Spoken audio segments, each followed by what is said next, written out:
우리 함께 오늘 말씀을 봉독하도록 하겠습니다. 오늘 말씀 출애굽기 20장입니다.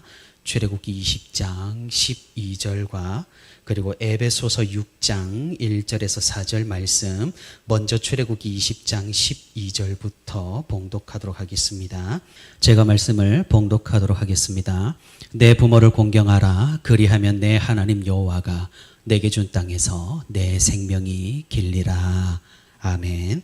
우리 한 군데 더 찾습니다. 에베소서 6장 1절에서 4절 말씀입니다. 자녀들아, 주 안에서 너희 부모에게 순종하라. 이것이 옳으니라. 내 아버지와 어머니를 공경하라. 이것은 약속이 있는 첫 계명이니 이로써 내가 잘되고 땅에서 장수하리라. 또 아비들아, 너희 자녀를 노엽게 하지 말고 오직 주의 교훈과 훈계로 양육하라. 아멘. 네, 오늘도 이렇게 3일 되는 날 하나님께 예배하기 위해 교회로 모인 우리 성도 여러분 진심으로 환영하고 또 축복합니다. 우리 함께 오늘도 듣는 말씀으로 또 함께 제목을 가지고 간구하는 기도로 하나님의 크신 은혜와 위로를 받는 그런 귀한 시간이 되기를 주님의 이름으로 소망합니다. 사랑하는 우리 성도 여러분, 어떻게 일주일 동안 잘 지내셨나요? 혹시 오는 길에 하늘을 보셨나요? 하늘? 우리 박하늘 청년 말고 스카이 하늘. 굉장히 주황빛으로, 그렇죠? 하늘이 굉장히 아름다웠습니다. 저는 이과생이라서 그런 하늘을 보면은 대기가 불안정해서 스펙트럼에 의해서 빨간색 빛이 산란이 되어서 우리 눈에 그렇게 보인다, 태풍이 오고 있구나, 이렇게 생각이 먼저 듭니다만, 그래도 우리가 자연을 보면서 그 아름다움에 또한 경탄할 수 있는 것도 하나님의 은혜가 아닐까 싶습니다. 제가 방금 여러분께 사랑한다라고 말씀을 드렸는데 어떻게 좀 실감을 하시나요? 제가 여러분을 사랑하는 것 같나요? 사실 저는 지난주일 우리 담임 목사님 설교를 듣고 나서는 이제는 사랑한다라는 이 고백도 조금은 조심스럽게 하게 되는 것 같습니다. 참으로 우리는 부족합니다. 입술의 고백도 순전한 마음으로 하지를 못하고 또 하나님께 고백하며 드리는 찬양도 어쩌면 위선으로 가득 차 있는 것은 아닌지 그런 걱정을 해봅니다. 하지만 목사님께서도 말씀하셨듯이 하나님께서는 우리의 한계와 우리의 부족함을 너무나도 잘 아시는 분이십니다. 우리는 물론 100%를 향해서 표대를 향해 가야 하지만 비록 우리가 그러지 못한다고 할지라도 하나님께서는 우리의 마음을 여전히 받아주시는 분이십니다. 만약에 정말로 하나님께서 온전히 순결한 마음만을 받으신다고 한다면 과연 이 세상 어느 누가 하나님을 섬길 수가 있겠습니까? 우리가 서로에게 고백하는 고백도, 우리 서로에게 하는 고백도 마찬가지가 아닐까 생각을 합니다. 원래 입술의 고백이 우리의 마음이 되고 마음의 결단이 행동으로 나타나는 법입니다. 원래 그렇습니다. 가식이 어느 날 진실이 될 수도 있다라는 말이죠. 정말로 거짓말도 계속 하다 보면 스스로가 그렇게 믿어버리는 법입니다. 그러니 우리는 위선을 조심함과 동시에 이 입술의 고백을 계속해야 하는 이유가 된다라는 것입니다. 우리가 설령 100%가 아니라 할지라도, 진심이 아니라고 할지라도 진심이라고 하면서 서로에게 마음껏 사랑을 고백하고 또 신뢰를 내비치면 얼마나 좋겠습니까? 그런 의미에서 우리 함께 주위를 둘러보면서 인사를 나누면 좋겠습니다. 우리 PPT 한번 띄워주실까요? 해보겠습니다. 반갑습니다. 사랑합니다. 감사합니다. 오늘도 예배 가운데 큰 은혜를 받으시길 바랍니다. 네, 감사합니다. 오늘로 이제 10계명 중에 5번째 계명을 살펴볼 차례입니다. 10계명은 그 목적과 내용에 따라서 우리가 크게 두 부분으로 나누어 살펴볼 수가 있습니다. 1계명부터 4계명까지를 10계명의 앞판, 그리고 5계명부터 10계명, 10계명까지를 뒷판이라고들 합니다. 무엇을 기준으로 나누게 된 걸까요? 그것은 우리가 이 계명을 지켜야 하는 대상이 누구냐에 따라서 나뉘게 된다는 것이죠. 마태복음 22장 37절에서 40절 말씀을 통해서 예수님께서는 우리에게 가장 큰 계명을 알려주셨습니다. 어떤 율법 교사가 예수님을 시험하고자 하는 마음을 품고 질문을 했습니다. 율법 중에 어떤 계명이 가장 큽니까? 라고 말입니다. 그러자 예수님께서는 그 질문에 이 대답을 하신 것입니다. 우리 한번 성경을 찾아서 읽어보겠습니다. 앞에 나오는 PPT를 보셔도 되겠습니다. 제가 한번 읽어보겠습니다. 예수께서 이르시되 내 마음을 다하고 목숨을 다하고 뜻을 다하여 주 너의 하나님을 사랑하라 하셨으니 이것이 크고 첫째 되는 계명이요 둘째도 그와 같으니 내 이웃을 내 자신같이 사랑하라 하셨으니 이 두 계명이 온 율법과 선지자의 강령이니라. 그러니까 첫 번째는 하나님 사랑, 두 번째는 이웃 사랑이라는 것입니다. 그래서 우리는 이때까지 하나님을 사랑하는 계명, 하나님을 사랑하는 방법인 1계명부터 4계명까지를 살펴보았습니다. 그리고 오늘은 이제 이웃 사랑의 계명인 5계명부터 10계명 중 가장 첫 번째 계명인 5번째 계명을 살펴보고자 합니다. 이웃을 사랑하는 방법에는 특별히 예수님께서 한 가지 더 덧붙인 법칙이 있습니다. 그것은 바로 마태복음 7장 12절에 나오는 황금률입니다. 이것도 역시 제가 읽어보겠습니다. 그러므로 무엇이든지 남에게 대접을 받고자 하는 대로 너희도 남을 대접하라. 이것이 율법이요 선지자니라. 그러니 우리는 5계명부터 10계명을 이제 차례대로 살펴볼 때 이 말씀을 반드시 염두에 두어야 한다라는 것입니다. 하나는 내 이웃을 내 몸같이 사랑하라라는 이웃 사랑의 말씀이고, 다른 하나는 내가 대접을 받고자 하는 대로 남을 대접하라라는 말씀입니다. 다시 말해 이웃 사랑의 계명이라는 것은 언제나 상호적이라는 것입니다. 우리가 이를 잘 기억하고 10계명의 두 번째 파트 오른쪽 돌판을 살펴보기를 원합니다. 사실 5번째 계명만큼 정말로 간결하고 또 클리어한 계명도 없는 것 같습니다. 왜냐하면 이 계명은 지켜야 하는 사람이나 또한 이 계명이 가리키는 상대방이 너무나 명확하게 드러나 있기 때문입니다. 그리고 이 계명에는 특별한 조건이 하나 더 붙습니다. 잘 지킨다면 하나님께서 크게 축복해 주신다라는 조건입니다. 그러니 사실 우리는 이 계명을 안 지킬 이유가 없는 것이죠. 더군다나 부모를 공경하는 것은 동서양을 막론하고 세상 사람들에게도 굉장히 칭송받는 그런 덕목입니다. 사실 동서양을 막론하고 모든 인류 가운데 부모 공경의 덕목이 있는 것은 그런 도덕의 기원조차 하나님께 있기 때문이긴 합니다만, 성경과 세상 모두에게 좋은 것은 드물기에 거의 누이 좋고 매부 좋고 또 꼭 먹고 알 먹고인 셈입니다.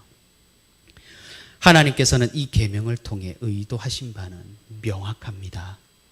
그냥 단순히 자신을 낳아준 부모를 존경하고 효를 다하라에서 이 계명이 그치질 않는다라는 겁니다.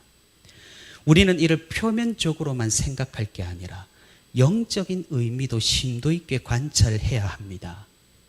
하나님께서는 부모를 공경하라라는 이 말씀을 통해 자신께서 창조하시고 만드신 질서를 확립하시기를 원하신다라는 겁니다. 다시 말해 하나님의 창조 질서, 하나님께서 만드신 권위를 이 땅 가운데에서도 그리스도인들을 통해 세워나가길 바라신다라는 사실입니다. 무슨 말입니까? 하나님은 질서의 하나님이십니다. 우리는 그것을 선과 악을 알게 하는 나무에서부터 발견할 수가 있는 겁니다. 하나님께서는 아담을 창조하시고 에덴 동산에 정확하게는 풀어놓으셨습니다. 여기에서 그냥 평생을 행복하게 살라라고 말입니다. 물론 사명과 사역도 주셨죠. 다스리고 통치하는 역할을 말입니다. 하나님의 형상에 따라 창조되었고 또 영혼도 있으며 하나님과 비슷한 능력을 가진 아담은 그런 환경 가운데서 살다 보면 착각을 할 수가 있습니다. 내가 혹시 하나님이 아닌가라고 말입니다. 그래서 하나님께서는 아담에게 정확하게 자기가 누구인지를 인지를 시키시고 질서를 확립을 하셨습니다. 에덴 동산에서 무엇이든 할 수 있고 무엇이든 먹을 수가 있겠지만 이 선악을 알게 하는 나무의 열매는 건드리지 마라. 다시 말해, 이 나무 하나로 모든 질서가 확립이 된다라는 겁니다. 아담은 모든 것을 할 수 있었지만 단 하나를 하지 못했습니다. 그 금기를 지키는 것이 바로 하나님을 안다라는 것이고 하나님을 두려워한다라는 것이고 하나님을 경외한다라는 겁니다. 이를 통해서 하나님께서는 창조주가 되고 아담은 피조물이 되는 명확한 구분과 경계였던 것입니다. 그런데 결국 아담은 어떻게 했습니까? 그 금기를 깨어버리고 하나님과 자신 사이에 맺었던 언약을 부수어버리고 질서를 흐트려 놓았습니다. 다시 말해, 우리 인간의 죄성이 바로 여기에서 출발했다라는 사실입니다. 어디입니까? 바로 권위에 대한 불복종, 질서에 대한 완강한 거부입니다.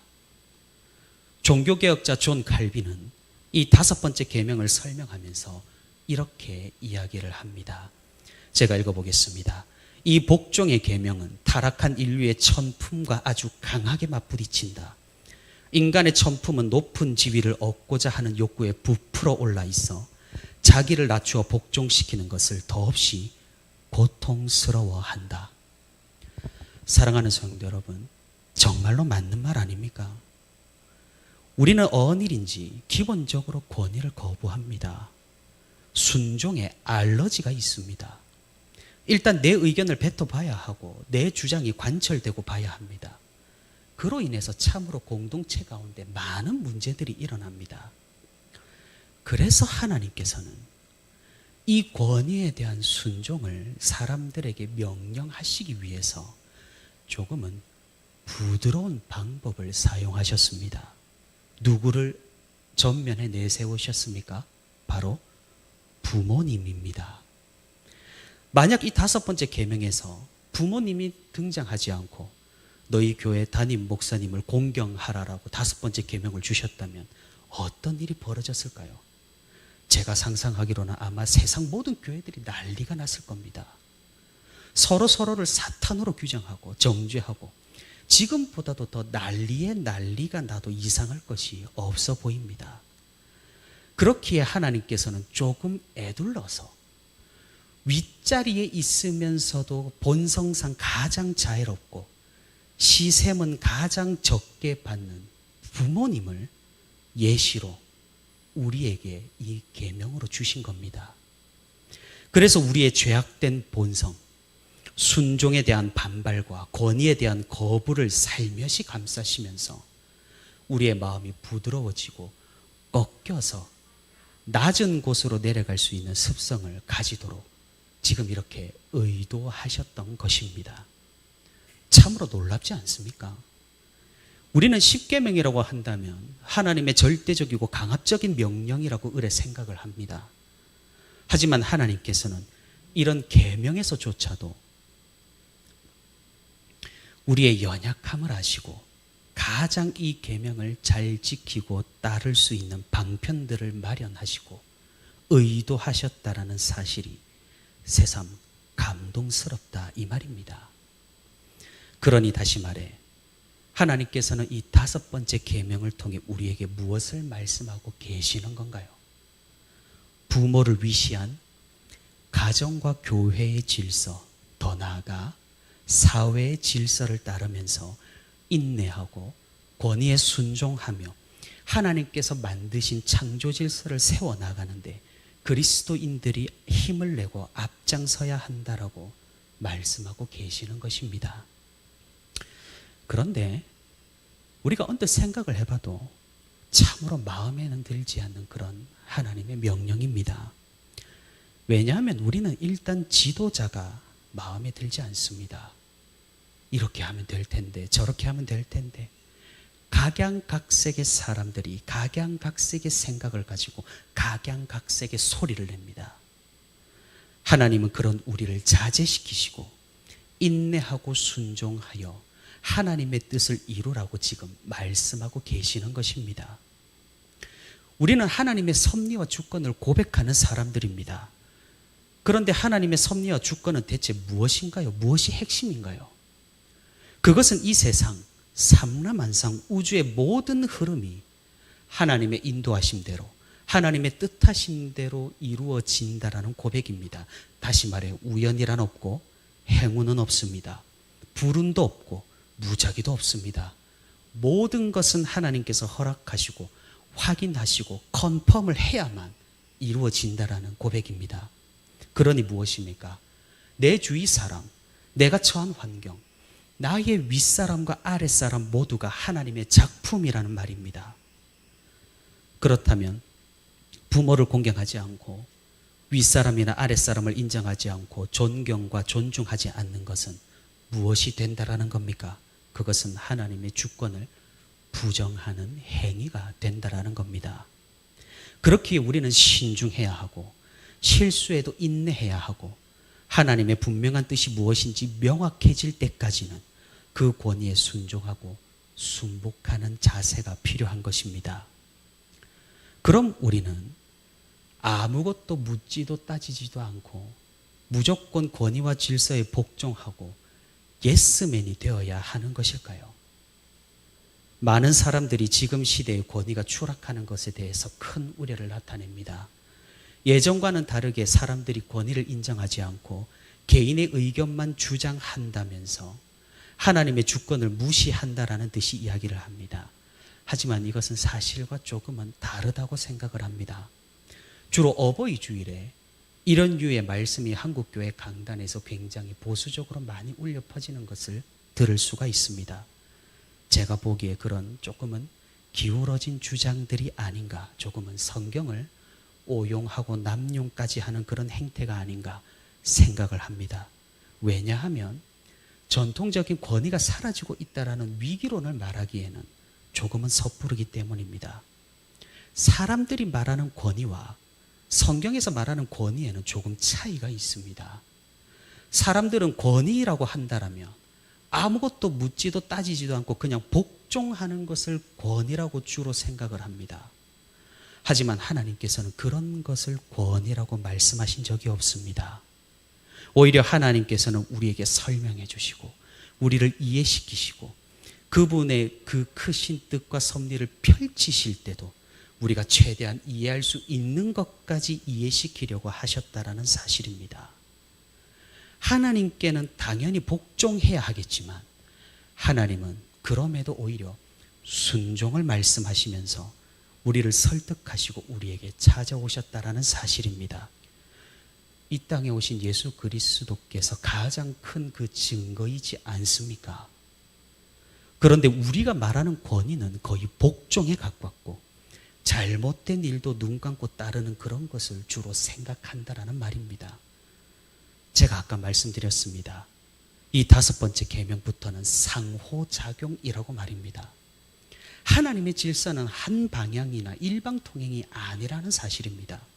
언제나 쌍방향이고 상호 간의 존중이 기본이 된다라는 사실입니다. 그래서 우리는 이 계명을 조금 확장해서 살펴볼 필요가 있습니다. 부모를 공경하라고 하셨다고 부모만 말하는 것이 아니고 윗사람만 존경하라는 것도 아니며 윗사람을 존경만 하라는 것도 아닙니다. 우리는 여기에서 이 계명의 다른 긍정적인 다양한 명령들을 다양하게 발견할 수 있어야 한다라는 겁니다.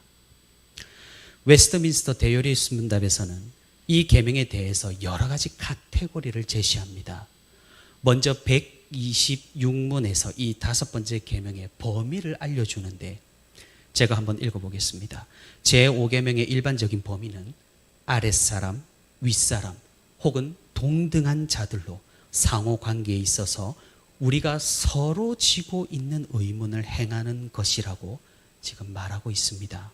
다시 말해 이 계명을 지켜야 하는 사람은 부모를 공경하라라고 해서 자식만 지켜야 되는 계명이 아니라 아랫사람만이 아니라 아랫사람을 포함하여 윗사람 그리고 우리 가운데 동등한 관계에서까지 하나님의 질서와 섭리를 지켜야 한다라는 것입니다.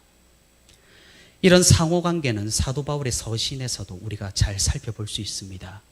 우리가 읽은 에베소서와 그리고 골로새서 그리고 디모데서에서도 사도 바울은 교회와 가정에서 그리스도인으로 지켜야 할 덕목들을 제시합니다.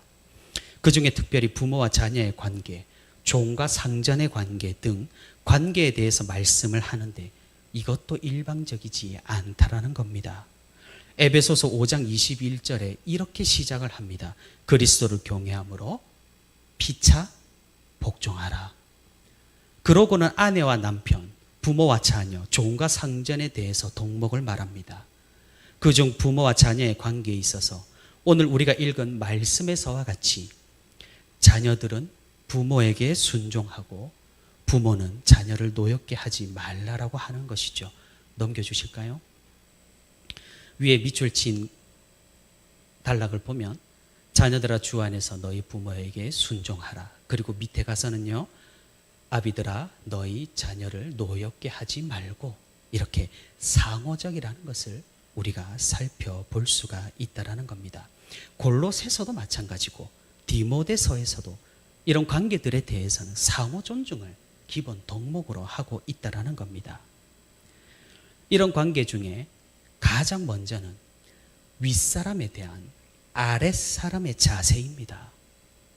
종교개혁자 존 칼빈은 윗사람에게 마땅히 돌려야 할 영예에는 공경, 순종, 감사가 있다라고 기독교 강요에서 이야기를 하고 있습니다.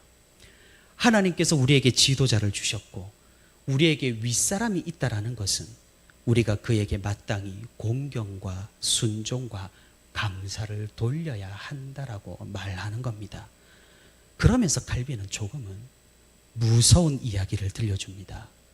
구약의 율법에 부모에게 거역하는 자들을 하나님께서 어떻게 심판했는지 우리는 기억을 해야 한다라고 말입니다. 레위기서를 살펴보면 부모를 거역하는 자를 성 밖으로 끌고 가서 돌로 치라고 명령을 했습니다.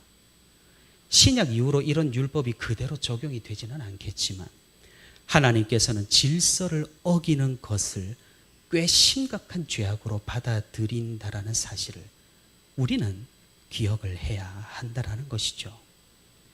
그래서 웨스트민스터 요리문답에서 윗사람에게 존경을 표하는 방법에 대해서도 알려줍니다. 넘겨주시면 127문에 대한 대답입니다. 언행 심사 간의 모든 합당한 경의와 기도와 감사, 덕행을 본받음과 합법적인 명령과 권고에 즐거이 순종함과 동시에 징계에도 순종함을 그리고 권위에 충성하고 옹호하며 지지하는 것이다. 또한 윗사람의 연약성을 참고 사랑으로 덮음으로써 그들로 하여금 그들 자신과 그들의 통치에 영예가 있게 합니다. 이런 모든 사실로 미루어 볼 때 우리는 하나님께서 세워주신 사람들을 더 존중할 필요가 있다는 것을 깨닫게 되는 겁니다. 바야흐로 지금 세상은 평등하다 못해 직분의 권위가 아예 사라지는 그런 느낌을 받습니다. 교회는 춘추 전국 시대를 지난다 해도 과언이 아닐 정도고 세상의 질서가 교회로 들어와 무슨 난잡한 시장통으로 타락하는 그런 시대를 우리는 목격하고 있습니다. 이런 시대에 우리가 이 계명이 말씀하는 바를 올바르게 기억하면서 하나님께서 세우신 권위를 따를 줄 알고 조금 더 신중하게 지도자들에게 대한 판단과 생각을 우리가 할 수 있기를 바랍니다. 하나님의 질서에 대한 두 번째 관계는 아랫사람에 대한 윗사람의 존중입니다. 사도 바울도 아비들아 자녀들을 노엽게 하지 말고 오직 주의 교훈과 훈계로 양육하라라고 말씀했습니다. 남편과 아내의 관계에서도 아내에게는 순종을 요구하지만 남편에게는 주께서 교회를 사랑한과 같이 아내를 사랑하라라고 말씀을 했습니다. 여기에서 우리가 생각해 봐야 하는 것은 무엇이 좀 더 쉬워 보이는가입니다. 순종이 쉬울까요? 사랑이 쉬울까요? 저는 사랑이 훨씬 더 어렵다고 생각을 합니다. 그래서 저는 항상 무조건 아내보다 남편이 아내를 더 사랑해야 한다라고 생각을 합니다. 여기 계신 남자 성도님들도 그렇지 않으신가요? 제 생각에 동의를 하시나요? 더 사랑하시죠? 예, 감사합니다. 저도 항상 아내가 저한테 사랑한다라고 말을 해주면 이렇게 대답합니다. 내가 더 사랑합니다 라고 대답을 합니다. 이것이 너무나 당연하기 때문입니다. 제가 연습하는 시간을 좀 준비했는데 조금 부끄럽기 때문에 넘어가도록 하겠습니다. 그렇기 때문에 사랑하는 게 더 어렵기 때문에 하나님께서는 아무나 윗사람으로 세우시지 않는다라는 것이죠. 가장 책임 있고 가장 그럴듯한 사람을 윗사람으로 세워주시고 머리가 되게 하시는 것입니다. 왜냐하면 그만큼 막중한 책임이 뒤따르기 때문입니다.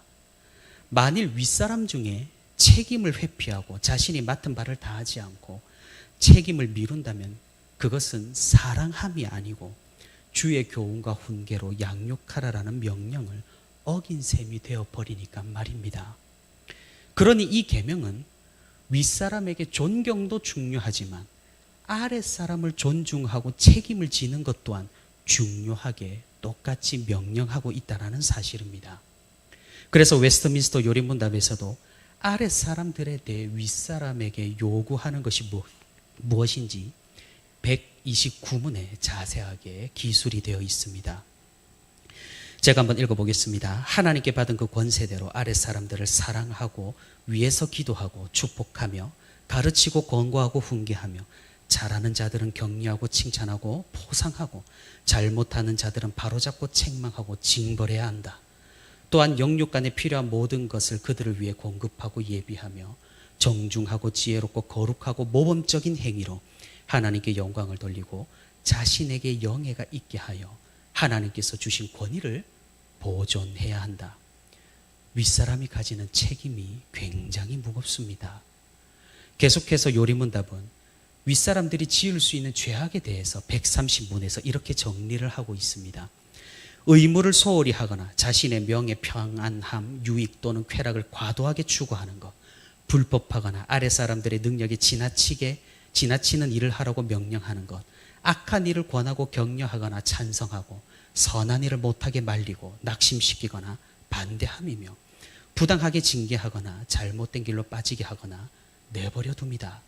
아랫사람을 욕되게 하거나 불공평하게 대우하고 태만한 행동으로 그들의 권위를 꺾는 일이다. 저는 윗사람이 훨씬 더 어렵다라고 여기에서 느낍니다.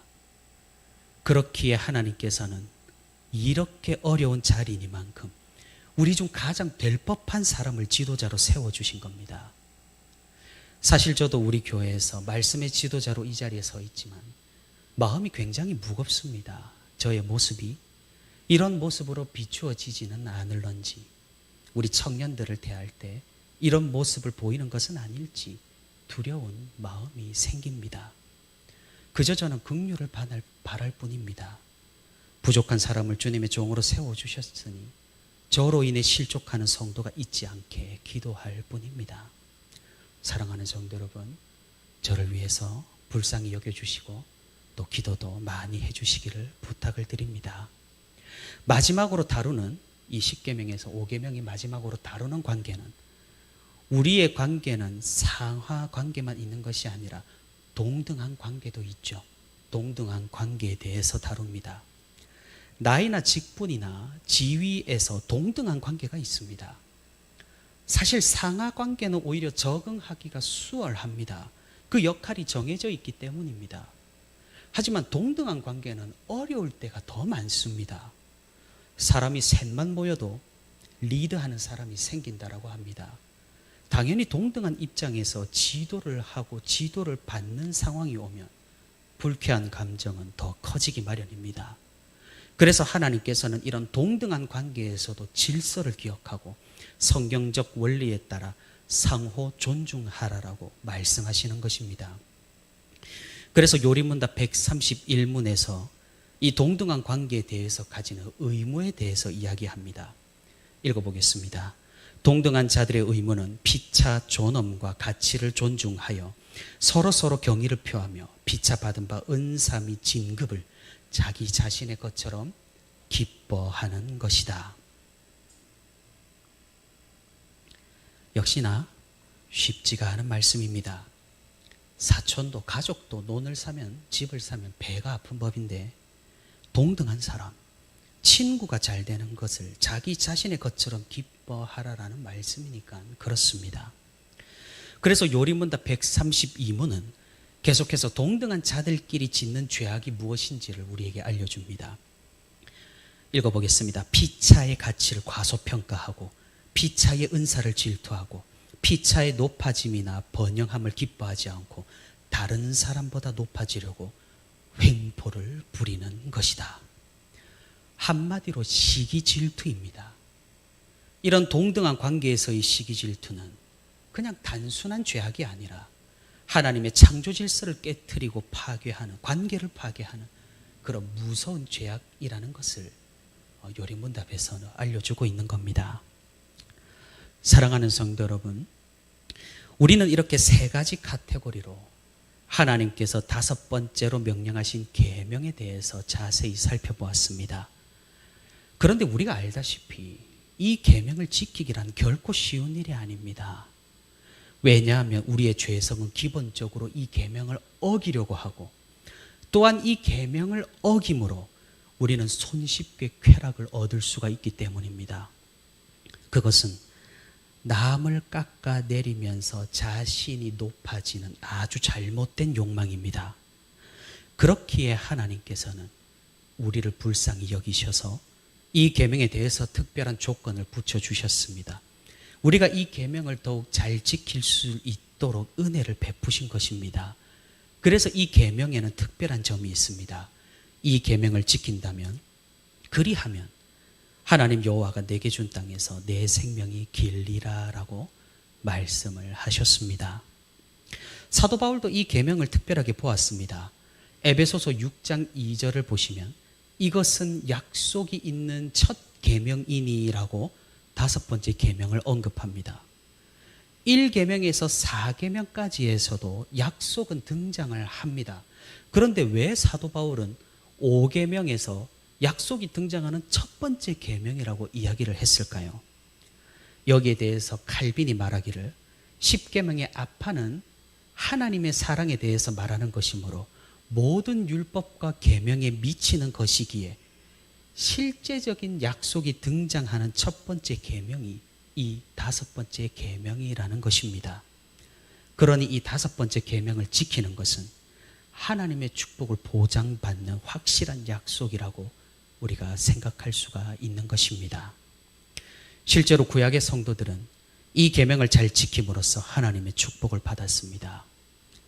그런데 좀 우리가 생각을 해본다면 사실 굳이 하나님의 축복이 아니더라도 통치 질서가 바르게 서고 서로에 대한 존중이 살아있는 나라나 공동체는 당연히 오래가고 번영하고 장수하기 마련입니다. 그렇지 않습니까?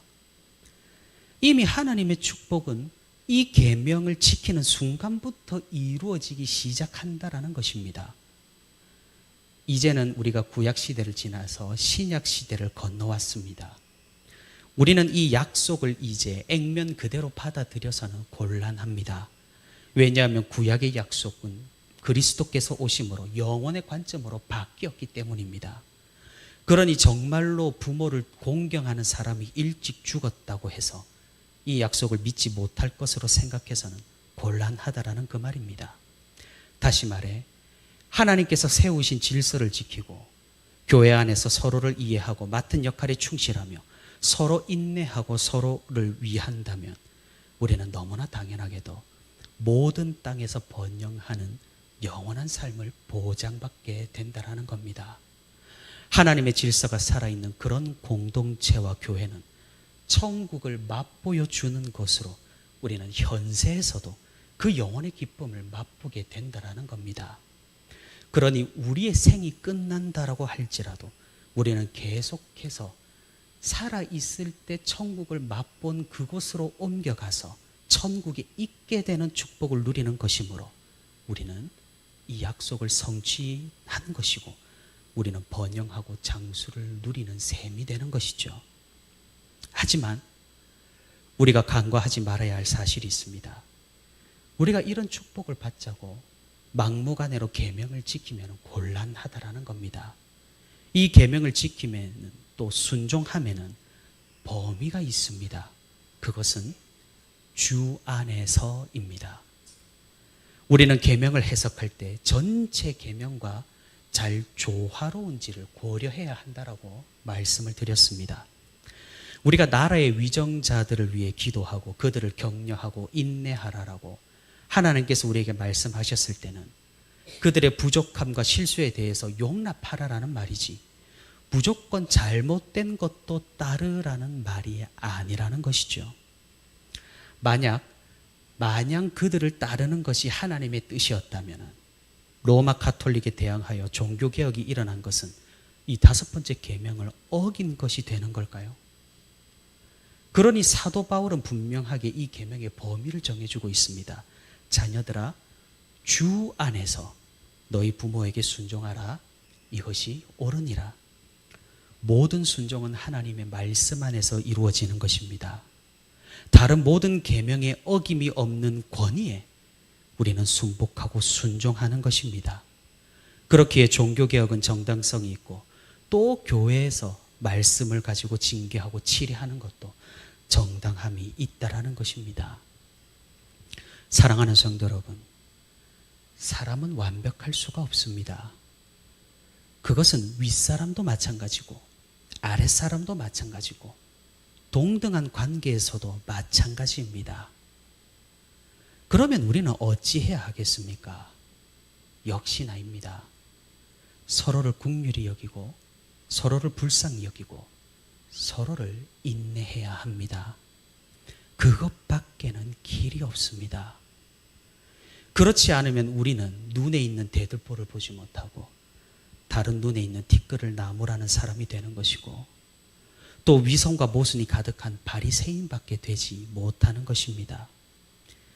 우리가 기억해야 하는 사실은 우리 관계는 하나가 아니라는 것이죠. 관계는 다양합니다. 우리는 어디에서는 윗사람인데 어디에서는 아랫사람이고 어디에서는 또 동등한 관계를 가지고 있습니다. 그렇기에 우리는 이 계명을 다각도로 살펴봐야 하며 남보다는 나를 먼저 생각을 해야 합니다. 내가 다른 사람들에게 어떻게 대하고 있는지를 살펴야지 남이 나를 어떻게 대하는지 이건 잘못이고 저건 그렇고 따지는 것은 결코 신앙에 도움이 되지 않는다라는 것입니다. 우리는 그리스도의 은혜를 받은 사람들입니다. 그리스도의 은혜를 받았다라는 말은 무엇입니까? 우리가 잘해서 받은 것이 아니라 그저 값없이 받았다라는 말입니다. 그러니 우리 중에 잘난 사람 아무도 없습니다. 지도자에게 날선 비판을 가하는 사람도 막상 지도하는 자리에 서게 되면 마찬가지라는 겁니다. 그러니 윗사람이나 아랫사람이나 서로를 이해하고 서로의 사정을 헤아릴 줄 알아야 한다는 것이죠. 우리는 서로의 입장을 이해하고 보듬어주고 참아주며 또 서로를 용납할 줄 알아야 한다는 것입니다. 하나님께서 약속하신 것이 바로 이것입니다. 우리가 공동체로서 서로를 위해 서로를 긍휼히 여기며 서로를 참아주면서 우리가 하나가 된다라면 어떻게 되겠습니까? 그렇게 하고 싶지 않아도 하나님께서 허락하신 땅에서 우리는 번영하고 생명이 길며 천국을 맛보게 될 것입니다. 이 축복은 무슨 기적적인 하나님의 간섭함이 아닐지도 모릅니다. 우리가 서로를 이해하는 상황에서 주어지는 아름다운 결과일지도 모른다라는 것입니다. 그러니 우리가 이 축복을 받지 않을 이유가 없고 이 축복 속에서 살아가지 않을 이유가 없다라는 것입니다. 사도 요한은 우리에게 이렇게 말씀합니다. 요한일서 4장 20절 말씀입니다. 누구든지 하나님을 사랑하노라 하고 그 형제를 미워하면 이는 거짓말하는 자니 보는 바 그 형제를 사랑하지 아니하는 자는 보지 못하는 바 하나님을 사랑할 수 없느니라. 보이는 성도를 미워하는 자가 어떻게 보이지 않는 하나님을 사랑할 수 있냐라는 말입니다. 저는 이 말씀을 굉장히 심각하게 생각합니다. 정말로 그렇기 때문입니다. 하나님을 사랑한다 하면서 형제를 미워하는 자는 거짓말하는 자라고 말씀하셨습니다. 우리가 다양하게 맺고 있는 관계가 얼마나 하나님과 직접적으로 연관이 되어 있고 연결이 되어 있는지를 우리는 피차 두려워할 필요가 있다라는 사실입니다. 마찬가지란 말입니다. 다른 사람을 존경하고 존중하지 않는 사람이 어떻게 보이지 않는 하나님을 존경하고 경외할 수가 있겠습니까? 하나님을 믿고 사랑한다라고 고백하기 전에 우리는 서로에 대해서 어떤 관계를 가지고 있는지 신중하게 세심하게 살펴야 할 것입니다. 서로를 이용하고 욕망의 대상으로 소비하는 것이 아니라 하나님의 질서와 섭리를 인정하고 서로를 존중하는 그런 공동체, 그런 교회가 우리 교회가 될 수 있기를 바랍니다. 오늘도 주님께서 명령하신 이 계명의 참된 의미를 바르게 깨달아서 우리의 관계로 하나님께 영광을 돌리며 참된 존중으로 서로를 이해하여 지금 이곳을 하나님의 나라로 이루어 나가며 천국을 맛보며 기쁨의 삶을 살아가는 저와 우리 부천시민교회 모든 성도가 되기를 주님의 이름으로 소망합니다.